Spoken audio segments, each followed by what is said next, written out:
Welcome to the House of Horrors podcast, where each week we dissect problems real estate investors have faced, how they navigated it, and of course what you can do to avoid ending up in their shoes. This week, I am so excited to welcome to the pod Katie Neason, who is a small-scale developer in her hometown of Bryan, Texas. I have to admit, I'm a little bit of a fangirl. I have all these development, fantasies, never played them out, but I love the idea of development. I love seeing women in development. There's not enough of us, and she's an absolute pro. She's so much fun to follow on Instagram. I'll make sure I include her social media handles and all that good stuff in the show notes for you guys to check her out after this episode. Per backstory, she loves her hometown and she's on a mission to revive its downtown center with real estate and development strategies to build from the ground up, rent these properties out, build to sell, mixed use. She's doing it all. And she teaches other people who are interested in development her simple framework to literally learn how to do this from the ground up. And if you're interested, she has a roadmap for rookie developers that I will also include for the show notes. And so definitely check her out. She is a total wealth of knowledge. And I'm really excited to have her on the podcast because she's going to share kind of two sides, two different horror stories, one with her landlord hat on and one with her developer hat on. And so welcome to the podcast, Katie. I am so excited to have you. Thank you, Bonnie. It's so exciting to be here. It's fun to be on a podcast where you get to talk about all the crazy stuff that's gone on. I love it. Every time I have guests on, I'm always like, you can't make this stuff up. You literally can't make it up. And it never ceases to amaze me, the absurdity of the things that arise in this industry. You know, after you've been in it long enough, it happens so often, sometimes you forget how crazy it really is. Sometimes it just feels like, oh, that's normal, just another weird thing that happened being a real estate investor.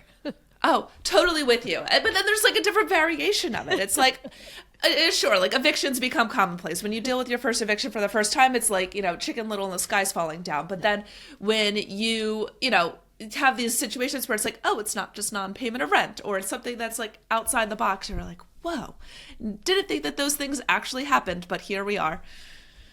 Yeah, you kind of start thinking that you're just kind of like a normal person, right? And then you realize if I'm normal, there are a lot of not normal people out there. That's a nice way to put things into perspective. I like that.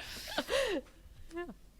So the first horror story I wanted to talk with you about is this situation where you had a property catch on fire. So tell us about what happened here. Well, this one was kind of crazy. So I've been investing in real estate since 2006. And the very first property we bought was a little condo because I had read Rich Dad Poor Dad like almost everybody else who's got into real estate. Sure. But if you Google that guy, there's a lot of stuff out there that makes you wonder if it's real or not. So I thought, I just want to test the waters. It seems like it should work, but should it? So I bought a $17,000 condo. It's just a one-bedroom condo. I even financed it with just private money to show that it could pay debt to, play out the whole thing. Well, this condo is in a gated community. The gates never worked, but it was gated. And so the tenant class there was lower income tenants. And one day we get a call actually from... No, it was the fire department. I was like, it was the HOA. But first it was the fire department. We get a call from the fire department because the fire had already happened and they'd already put it out and they were looking for the owner. They had called the HOA. They contact us. We go over there and this wasn't a small fire. It was all contained inside the unit, and it started in the kitchen, but the entire unit was covered in black smoke. So it wasn't like it happened. They put it out quickly. So supposedly we talked to the tenant, what happened? Supposedly she was boiling water on the stove and fell asleep on the couch. So the water all evaporated, and that caught the unit on fire, which is okay, that could happen to anyone. But not to the extent of the fire damage. She slept through a lot of fire before she woke up. So I don't know if she was asleep on her own, because I'm tired, or because there was other factors at play that made her sleep longer, if she was ever even actually in the unit when it caught on fire. But serious fire damage, and here's the worst part of that story. That unit we own free and clear because we've had it for a long time. It's still like a fire hazard. I still have not gone in and fixed it up and released it. But yeah, caught the unit on fire. asked her to move out so that obviously she needed to. We couldn't let her go from her lease, moved her out. She didn't have any money. It wasn't like we could get any, I don't know. Right. Could have we gotten money from that? I doubt it. So we were like, you just leave, we'll take care of it. And here we are like years later, 3 years later probably, and it's still sitting there and not lived in. Okay, confession. I don't know if anyone knows this except for my husband. I know my mom listens to my podcast, so she'll probably be like, Bonnie, you did what? When my son was born, I was boiling his bottles. It was like I was paranoid. I was boiling them all the time. And I set this big pot to boil, and then I fell asleep. And all of the water boiled out, and all of like the bottle nipples and everything were like melted. And it was... all of a sudden you could like smell something burning, and that's what woke me up. And I was like, oh my God, I almost burned the whole house down. It was just like one of those like in the newborn stage where I was just like that exhausted that I was out. Oh my gosh. But you woke up before the whole entire house was covered in black soot. Yes, 100%. Nothing caught on fire. I threw the pot out. I got new bottle supplies, and that was it. And so like in my head, I'm like, she must have really been sleeping, because I was like newborn sleep deprivation. And and I was in another room. Like I remember I was in my bedroom, and this was in the kitchen, obviously, and it woke me up. Oh my gosh. Yes. And growing up, we had, strangely enough, a few fire incidences. You know, we were latchkey kids. We'd go home after school, and there were no adults there, and we would fry up donuts or whatever, and skillet would catch on fire. And I remember having a grease fire and freaking out and having to put it out and smother it. And there was a black soot on the ceiling. But that was the extent of the damage. Like, the fire went on for a long time to create the amount of damage that happened in this unit. That is wild. So did you file like an insurance claim or anything on it? We didn't. Mostly because we own the unit free and clear. The unit hasn't appreciated much. It's maybe worth $25,000 now. Like, it's just going to make our insurance go up. Right. So, yeah, it's just like we'll get around. You know, we have our construction company with our development company now, and it's low priority. Like, we totally just need to get it fixed, put a tenant in it, and sell it is what we need to do. But it's been such a low priority, we've done nothing with it. I totally get that. I mean, if it's paid off and, like, the condo fees are low, it's like when you get around to it and... Yeah, it's really irresponsible, and I don't suggest this for any real estate investor, but it's the truth. Look, if your pocket's not hurting from, doing that, and you're just like, look, this is the long-term plan. We'll deal with it when we get to it. Exactly, and it comes from a phase of our investing. Like, again, we started in 06, so it's been going on for a long time, and we first thought we wanted, like, low-income, HUD-type tenants, government pays you, it's going to be wonderful. And we did that for like 5 minutes. I mean, within months, we realized we hated that. And most of what we owned were fourplexes. So we immediately pivoted. But and now we have this one lingering condo, and then it has an issue, but it's like it's the thing we hate. So it just sits on the back burner. That's so funny. It's like, it's like that. You got to eat the frog. Just deal with it. Oh, that is so funny. Now, one thing you touched on, and I want to highlight for a second because I think it was really important what you just said, was you didn't want to file the insurance claim because you didn't want that on your insurance record. And I think that that's an underlooked component in deciding when you're going to file an insurance claim. When we had a fire in a property about 1.5 years ago, and we ultimately did file an insurance claim for it, but it was about $150 worth of damage. That one we couldn't ever figure out what happened. It was like a tenant's like internet modem like caught on fire or something. And I'm like, there's probably some sort of lawsuit here with Comcast or whoever was the internet provider, but it's under the water at this point. Right. But I mean, there's been things where it's, $5,000, $10,000, $20,000, where like it's not worth them jacking up insurance, especially the way that insurance has been jacking up already. How is it? Your properties are all in the Texas? They're all in my city of Bryan, Texas, and so they're very geographically concentrated. But insurance, it doesn't matter. Like, it doesn't matter if you're in Florida. I'm sure it's worse in Florida, and it's worse in California, but it spreads across the whole country. And, we have hurricanes because we're pretty close to Houston. And so, like, insurance, and this was even before insurance started shooting up. So I'm glad we didn't do it, just because now whenever we have to file for a new insurance policy, we don't have these claims in our past.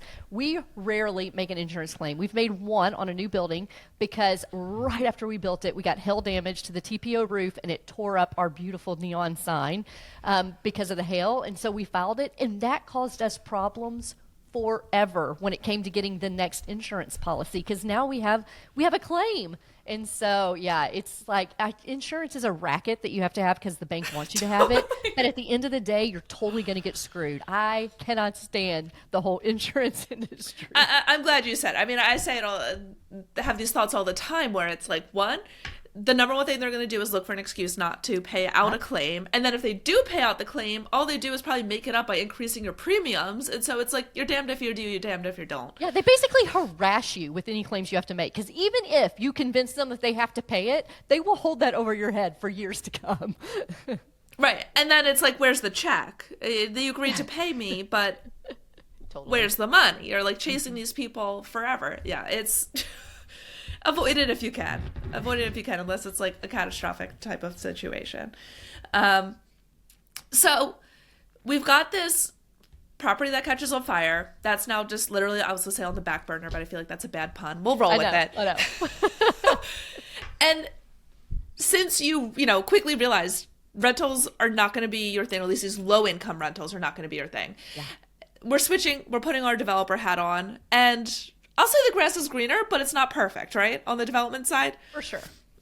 So tell me about this horror story about the materials. Yeah, so we pivoted from low income to flipping houses, and we did that for like 10 years. And then we were like, but we're not making cash flow, which is why we started this whole rich dad, poor dad, excursion to start with. So we sit down and said, like, if we could own any real estate we wanted to, what would it be? We're like, we want things that we're proud to own. So when people come to town, we're like, oh, we built that. We need tenants so that it cash flows. So we wanted a level of tenant that would be lower maintenance. Let's put it that way. And so that kind of led us to this revitalization that was going on in our downtown. And we said, you know what we want to do? Let's start developing really cool buildings and rehabbing old buildings in our downtown. And that's where it started. And things were going great because we started that. I think our first one was in 2016. So we were definitely catching the momentum of the market being in our favor. Rates were low. The exit strategy was always like, wonder what it'll appraise with for whenever we cash out of this baby and put all the money in our pocket, right? And in the middle of this one little development project, it's a mixed-use building. It's 2 little buildings. It has 12 different units, some commercial, some residential. That's when rates started to spike. And so we're in construction. So during construction, rates are floating. So they're escalating very quickly. And then all of a sudden, the price of lumber just skyrockets. So like when we started the project, a piece of OSB, which is basically plywood, was like $7 when we started the project. In the middle of our project, it went to $48 for the same sheet. Like, prices were escalating like crazy. And I am sure that is what was driving the theft. But all of a sudden, we started having crazy theft. So we got reports of a person in a car came in the middle of the night, loaded up these 4x8 sheets of OSB on the roof of their car, and someone saw them driving away with someone in the passenger and driver's side, like holding on to the plywood on the roof as they drove away. Like, you have to be pretty desperate for plywood or have a really good source to sell that to in order to go through the headache of that. So we had our OSB stolen. Then we had someone break in and steal all the copper out of the walls. So we had to rewire it. And then we were having our own just issues with things not being available, mostly stuff coming from China, like the meter packs. And I don't know if guys know what a meter pack is, but like in an apartment building, on one end of the wall will be like all of the meters for all the different units. Well, that comes like in these modules, kind of think like Legos that you have to piece together. Well, you couldn't get those. They were like 24 months out. So we had to go in and like build these components and put it together, and it should be so simple, but it's not, because now the electrical company's like, we're not used to that, we don't allow that. So just the costs were just escalating out of control. And so we went over budget. We ended up having to get a second lien. Luckily, we had a low loan to value, so the bank played ball. And when we refinanced that loan, so when we went in, the interest rate was like 4.25. When we came out, the interest rates were like 7.5. Like, it was super dramatic.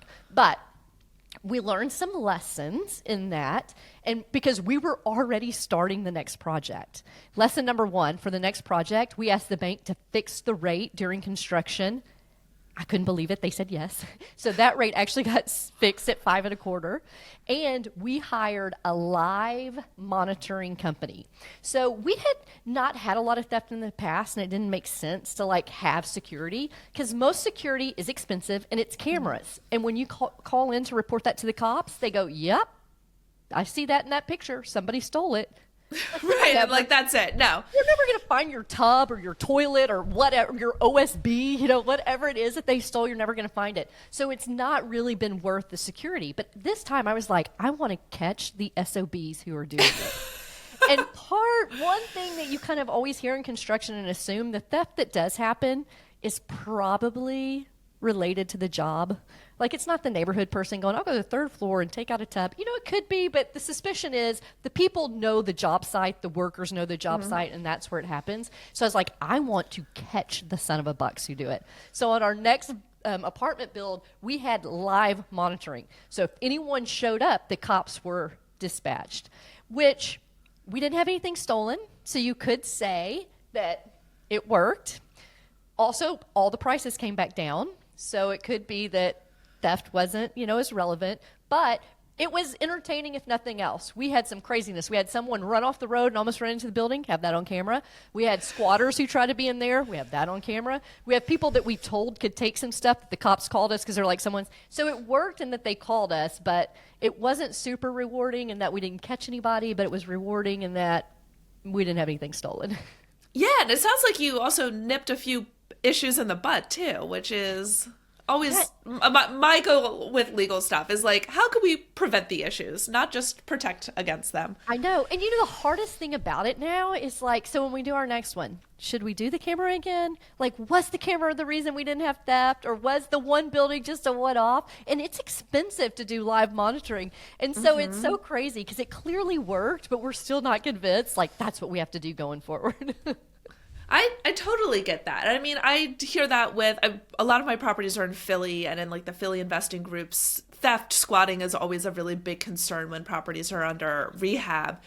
And everyone's, talking about, is it worth having cameras? Do we just do lights? Do you put, do you do the Simply Safe? Like, well, what are we doing to protect these properties? And so I guess I'm curious, have you put a line in the sand with any of your systems? Maybe it's not this live monitoring, but maybe it's vetting contractors or something else in order to try to prevent this type of stuff from happening?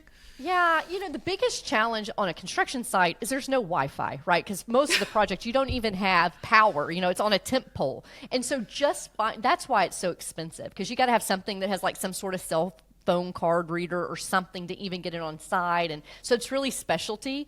So we don't know yet if we'll do it on the next project or not. As far as screening like contractors, the best thing you can do, and most of our subs, we use them over and over again.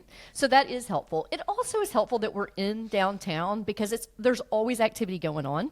We have made friends with the neighborhood cops, and they do it in our town, and maybe it's like this everywhere, by like neighborhood region. So the same cops cover the same areas. So we've met them, and we tell them, hey, we've got a project going on. Will y'all do regular drive-by? So I get calls more than I want to in the middle of the night from the non-emergency line saying, hey, we saw someone in this building, or we see someone out there. Should they be there? And so I guess that we have done that's a little bit preventative to at least put them on alert. And then once we get to the point where like doors can be locked and stuff is in there, that's when we tell them, like, if you see anybody, then they should not be there. And so get them out. But really, I mean, using repeat subs helps, but they hire new people, right? It's not, sure. Who knows? But I don't think it's our subs that we hire. I think it's the people that they then hire to work for them. because, it's high turnover in the trade industry. And so I don't even think you could do it. But yeah, no, maybe there are no lessons learned. I don't know.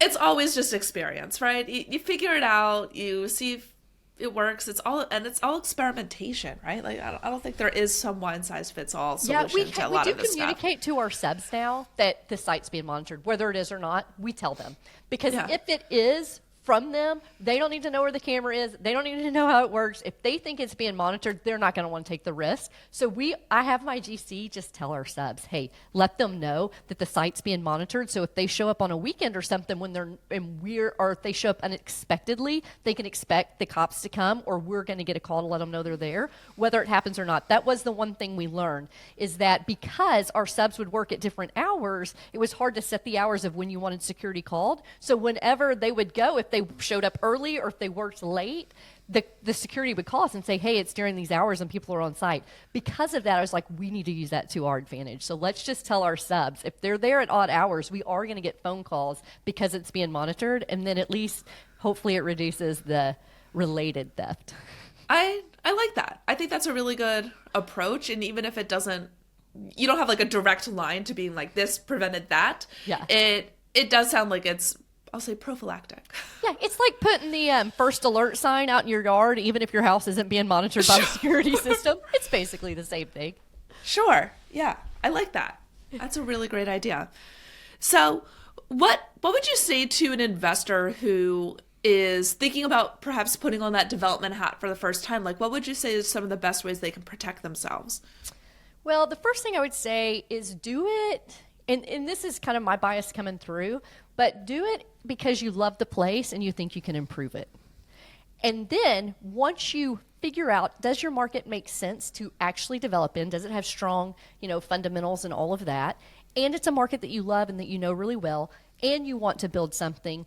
There are ways to build and to make money. It does not need to be like, at the expense of profit, I made this beautiful building for my community. There's definitely a world to do both. But what I love is that I want to create and leave a legacy for my community, not just build wealth. So I am a fan of, if you're going to do it in a place that you love. You're going to know what's needed. You're going to know, when I go to downtown where all my stuff is, there's a real good chance I am in the restaurant with a tenant, right? And so there is something about knowing I am going to interact with the people living in my buildings that make you care and love for that building way more than if you're an institutional investor that's never going to step foot in that town. So the number one thing I would say is harvest your market. Find the market that you love, research it, make sure it makes sense, and then build really cool stuff that will serve your community better. I love that. I love that so much. I wonder how much of this, and this is me just pontificating for a second, here in New Jersey, it is, I'll say, more regulated than Texas. I feel like Texas has this, I'll say, nice rep. From a development standpoint, we'll say it's a positive.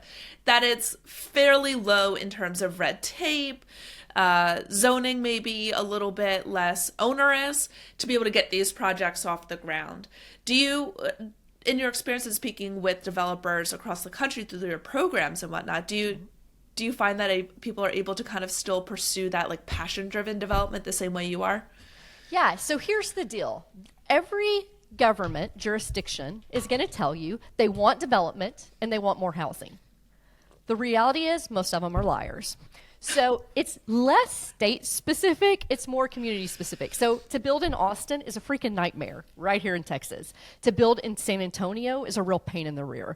Now, the big key is, are you building what the city wants built? So I can get properties rezoned, or I can give them to give me variances for what I build, where I build it, not because they like me, not because they like my projects. It's because I am building what they actually want. So what you need to do is look up the comprehensive plan for your town. It will tell you their 20-year vision for what they want for their town. So a great example is, let's just say if you have historic downtown buildings and the city says, we have these historic downtown buildings, and then on the edge of that, we have these historic neighborhoods. In between that, we need missing middle housing, right? Some duplexes, fourplexes, maybe a 20 unit. Well, if you go in and propose, even in my market that's supposed to be so easy to build in, if you go and propose a 400 unit apartment complex, they're going to say hell no. Not because they're hard to work with, but because you're not building what they want. So the key is to align your vision with the city. Don't build something you don't want to, but don't build something they don't want you to, because both of those worlds stink. The reality is, it is so hard to develop even when you're both pulling in the same direction. Don't set yourself up for failure by pulling in different directions. I like to say a relationship with the city is like a Tom and Jerry relationship. Like, you spend a lot of time together. It seems neither one of you really trusts the other one, but there's a debate. Are we friends or are we enemies? We both know we need each other to make our lives better, but we still don't trust each other. That is totally a healthy relationship with your jurisdiction. So you want to make sure that you're pulling in the same direction, because it can go bad really fast and life gets really hard. Some places do not want development. I don't care what they say. There are still people who will fight those battles, and at the end of the day, if they're able to get it done, there's usually huge rewards. But I say life's too short. I want to go and build in areas where they actually want what I'm doing. I love that. And you hit on two really key things there. The first was build relationships with your municipal representatives, your town council, your mayor, the zoning board, like whoever's going to be these decision makers. I have seen that take a town being from hostile to being like, oh, you're my friend, I want to help you make this happen. I've also, the other tip you had said with the master plan, or the, I forget what you have called it here. Comprehensive plan, we call it master plan up here, is so good. It's like you can see where the zoning maps are, where do they see areas of redevelopment. And I've even seen investors local to me source properties from that. Being able to say, hey, I see this is on your master plan, because sometimes the towns own these properties. Maybe it's through a tax sale or some other way, being like, what can I do? Like, what would you like to see happen on this piece of property? Or what would you like to happen to this building? I'm working with a client right now where it's a redeveloped firehouse. It's this old, turn of the century firehouse, and they're putting a restaurant in it and some work, like co-working type of space. It's going to be really cool when it's done. Yeah. But that was municipal owned land that they just wanted to sell and offload, and a developer was able, to kind of snatch that the right way.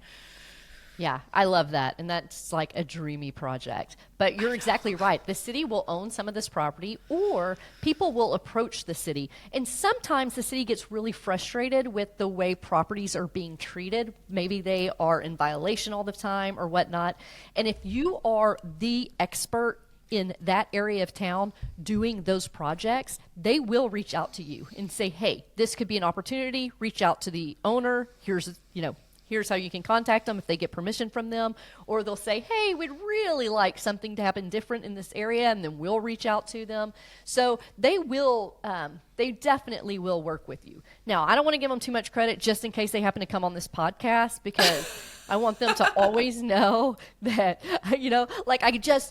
I appreciate them, but I always think, like, when are they going to just make the next project too hard? Like, I always try and keep them walking a straight line, which I am sure they feel the same way about us.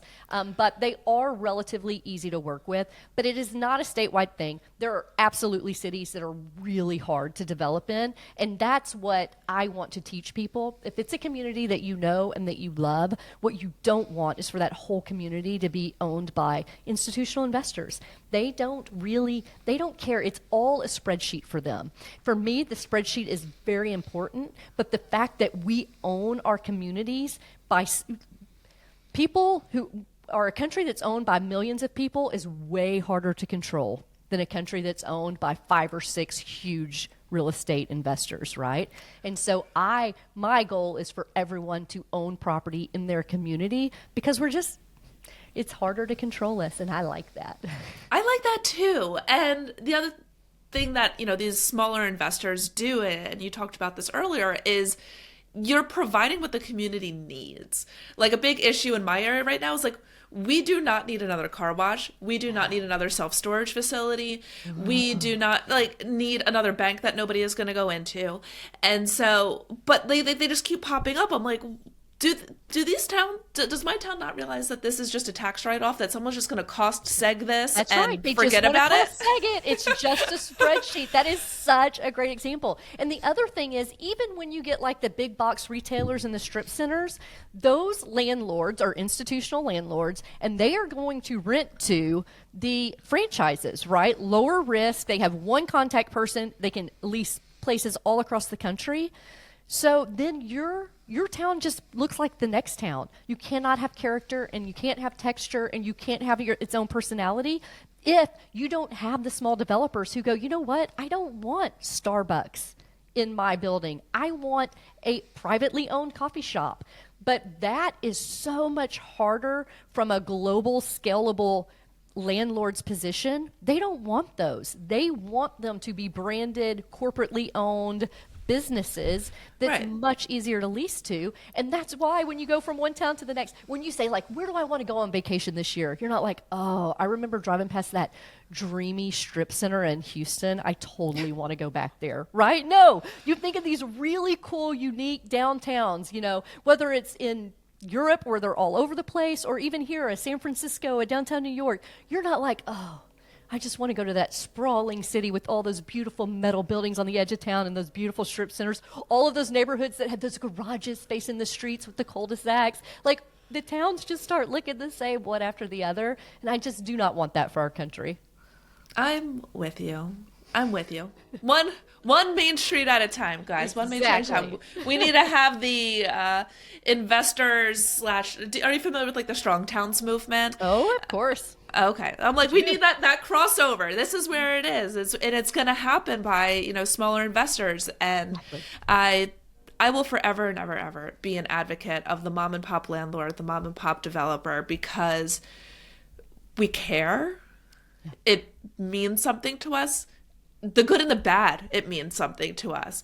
And I think that just requires a little bit more effort, and therefore better outcomes for everybody, for the communities, for our tenants, for ourselves. It's better for everybody. And then it's hard because there aren't these huge people doing it. So it's hard for the person who's nervous. Like you said, I'd love to do this, but you know, like, I don't know, I'm nervous. It's hard to go and just find a bunch of examples because it's more nuanced and it's more particular to your community. And everyone always like, oh, you're in Texas, that's the only reason you can do it. You don't have zoning, which by the way, we do. It's only Houston that doesn't have zoning, and they have deed restrictions. But you know, like there is a way to do really cool projects, but it cannot be fit in a really beautiful black and white box that says, once you roll out one short-term rental, now I can just replicate that all over the country. That's a great model for scaling a business, but it is not a great model for creating unique, diverse communities because it just doesn't exist.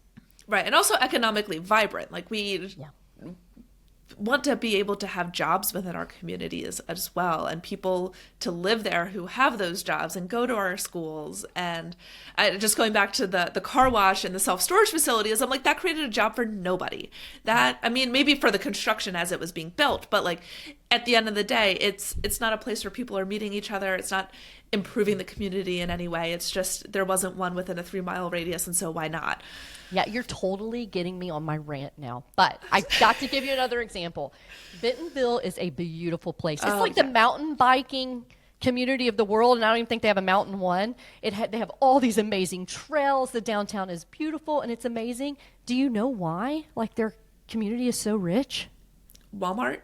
All because of Walmart. You know who created the beautiful Bentonville? You did. When you go shop at your Walmart, that money gets sucked out of your community and it goes back to Arkansas, and they're good stewards of their community. They take all of those profits and they invest it into their beautiful community. But just remember, the next time you visit that beautiful Bentonville, you created that. What we have to realize is the best way to accelerate the beauty of our community is to foster those businesses to be headquartered in our community, so they're bringing money into our community, and not build a bunch of stuff that sucks the money out of our community into another beautiful little town that can be so great that we could have been great, except we sucked our money out and sent it somewhere else.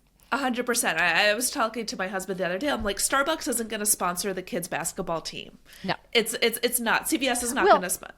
Well, it may back in Washington State, like where they're from, Seattle, they are the benefits of lots of beautiful places as well, because Starbucks will support Seattle, but if they would be crazy to try and support every town that they're actually in, they don't even probably know every town they're actually in. So just something to think about. I love that. Now, before we wrap up, I would love to finish up with a book recommendation from you. Listeners know that I am working on reading 52 business mindset, management, communication, any of those types of personal development type of books this year, and I would love to get a recommendation from you.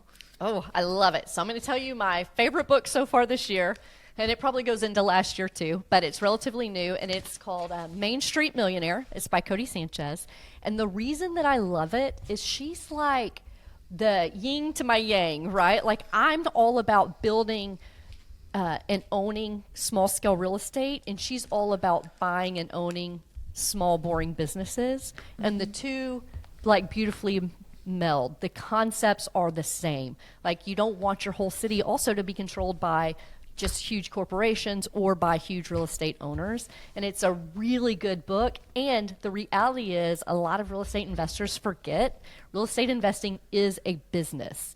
Lots of people come to me and they're like, you know what I want to do? I just want to quit my job and invest in real estate. And I'm a fan. I quit my job. I invest in real estate. But I quit my job, I invest in real estate, and I created a real estate job. And my real estate business is, I'm a developer, right? I get paid to develop properties, and you cannot live on and invest your same income. Either you can live on it or you can save it and invest it. And if all your income is rentals and you live on your rental income, where does the money come from to invest in the next project? So I definitely think that it's super important to think of real estate as a business. Where's my active income coming from and where's my passive income coming from? You cannot get rid of active income, and unless you have a huge portfolio that you're not growing anymore, you're just living on it. But to grow it and to live on it, I mean, if there are people out there doing it, I don't know them. They're probably single dudes who are 19 years old and living in their mom's basement. And I say that like not derogatory, but like you can't have the overhead. You can't have the overhead. Right. Either you have no cost of living, so you don't need the active. But even then, I still say it would be a really big challenge. It would be a climb. It would be a climb to be able to get that to replace, some sort of income if you had aspirations beyond your mother's basement. Yes, exactly. And we don't even have basements. We don't have any basements where I live, so it's not even an option. Then forget it. You're paying rent somewhere. That's so funny. Well, thank you so much for joining me, Katie. This was an absolute pleasure to have you on. And if you guys want to learn more about development, make sure you follow Katie on social media, grab her checklist, check out her programs. She is an absolute wealth of knowledge, and she not only does development really well, she does it with a lot of integrity. And so thank you so much for joining me, Katie. Yes, this has been fun. I enjoyed it. Thank you for listening to the House of Horrors podcast. Make sure you're subscribed on your favorite podcast player to make sure you don't miss out on any future episodes. Now, this lawyer's got to drop the fine print real quick. This podcast is educational and not intended to be legal, tax, or investing advice for you. Please speak with a local professional for specific advice unique to you and your situation.